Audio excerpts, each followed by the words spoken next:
மறக்காம சப்ஸ்கிரைப் பண்ணிருங்க. அடுத்ததாக வந்து பேச இருக்கிற செந்தமிழ் செல்லம் தளிர்மதியன், வாங்க.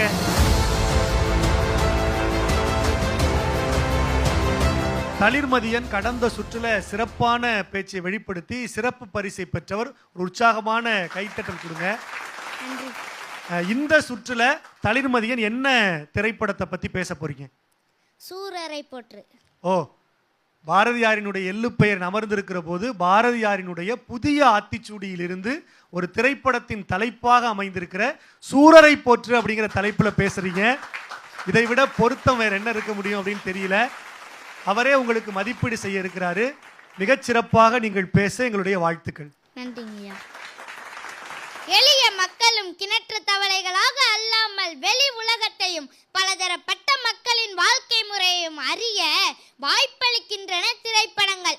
இன்பமும் துன்பமும் கலந்த இந்த வாழ்க்கையில் வெற்றி பெறுவதற்கு பல தடைகளை எதிர்கொள்ள வேண்டியிருக்கிறது. எத்தடை வரினும் அவற்றை தன்னம்பிக்கையோடு எதிர்கொண்டால் வெற்றி பெறலாம் என்று நம்பிக்கை விதை போடும் திரைக்காவியங்கள் எத்தனையோ. அப்படி எனக்குள்ளும் நம்பிக்கை விதை போட்ட திரைக்காவியம் ஒன்று உண்டு. ஆம், நான் இன்று சூரரை போற்று என்ற வரலாற்று சிறப்புமிக்க திரைப்படத்தை பற்றி தான் பேச வந்திருக்கிறேன்.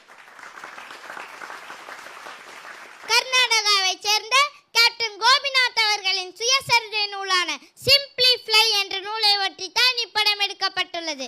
எனவே இக்கதையின் நாயகன் கேப்டன் கோபிநாத் அவர்கள் தான் என்றே நான் கருதுகிறேன்.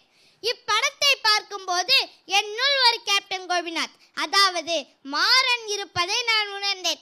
விளைச்சலே இல்லை என்றாலும் இயற்கை விவசாயத்தை விரும்பி செய்யும் மாறன் போல நாங்களும் எங்களது வயலில் இயற்கை விவசாயம் தான் செய்து வருகிறோம். மாறனின் அப்பாவும் நேர்மையான ஆசிரியர், எனது அப்பாவும் நேர்மையான ஆசிரியர். இது வல்ல செய்தி. மாறனுக்கு எப்படி ஒரு விமான சேவை நிறுவனம் ஆரம்பிக்க வேண்டும் என்ற குறிக்கோள் இருந்ததோ அப்படி எனக்குள்ளும் எப்போதும் ஒரு குறிக்கோள் இருந்து கொண்டே இருக்கும். அதுதான் பக்கா டிரான்ஸ்போர்ட் நிறுவனம்.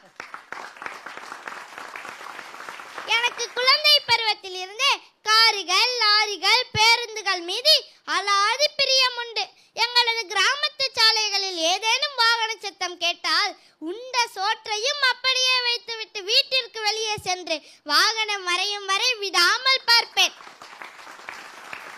எனக்கும் சாலைகள் முழுக்க எங்களது கார்களையும் வாகனங்களையும் ஓடவிட வேண்டும் என்ற ஆசை.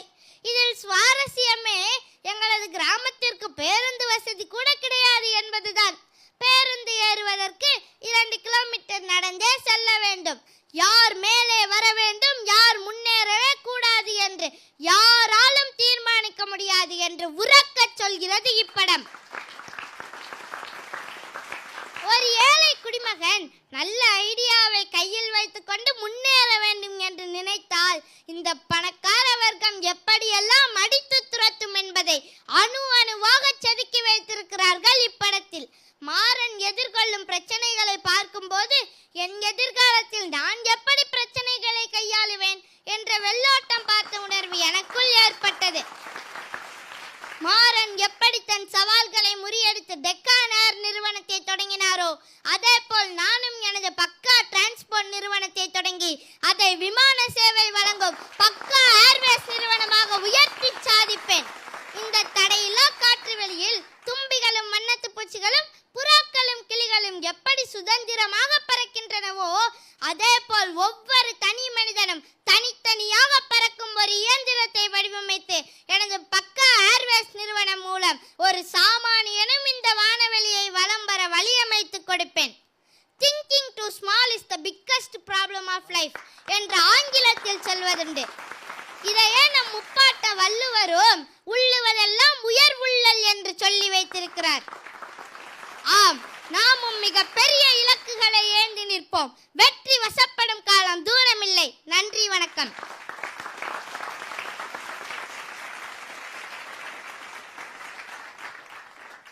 திரைப்படங்கள் சுற்று இல்ல, இது படம். இந்த சமூகத்துக்கு என்ன பாடத்தை சொன்னதுங்கிற சுற்று அப்படின்னு உண்மையிலேயே ரொம்ப தெளிவா இந்த சமூகத்துக்கு சொல்ல வேண்டிய பாடங்களை தளிர்மதியன் சொல்லி இருக்கிறாரு.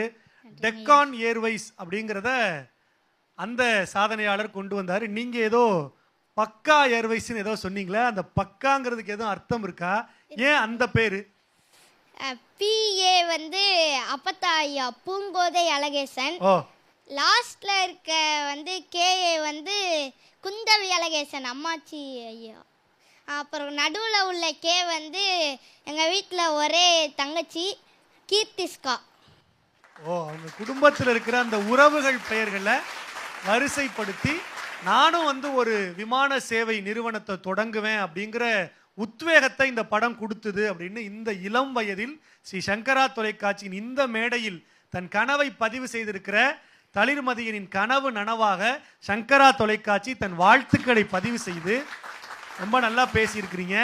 நடுவர்கள் என்ன சொல்றாங்க அப்படின்னு கேட்கலாமா? கேட்கலாங்க. முதல்ல அன்பிற்கினி அண்ணன் மணிகண்டன் அவர்கள். பார்வையாளர்கள் பார்த்துருப்பீங்க, அவன் இந்த திரைப்பட சுற்றில் தம்பி பேச ஆரம்பிக்கும் போதே நான் மைக்கை எடுத்துட்டேன் ரெடியாக. ஏன் அப்படின்னா பக்கா ஏர்வேஸில் எனக்கு ஒரு ஓசி டிக்கெட் கேட்குறதுக்கு. கண்டிப்பாங்க.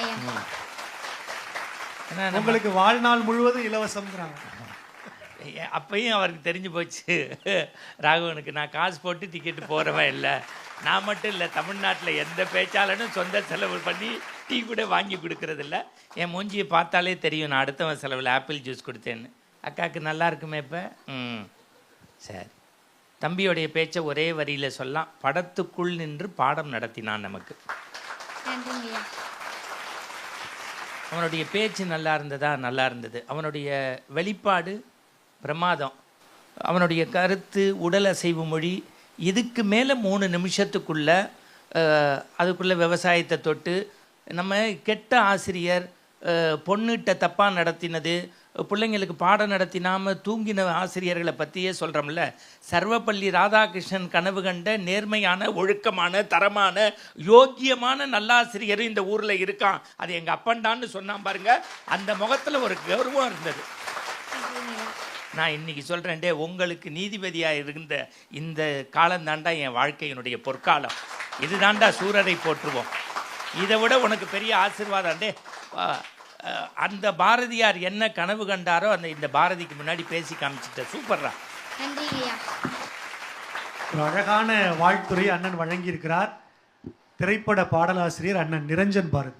தளிர்மதியன், ஒரு சின்ன கோரிக்கை, இன்றிலிருந்து உன்னுடைய பெயரை வந்து முழுமதியன் அப்படின்னு மாத்திக்கணும்னு என்னுடைய ஆசை.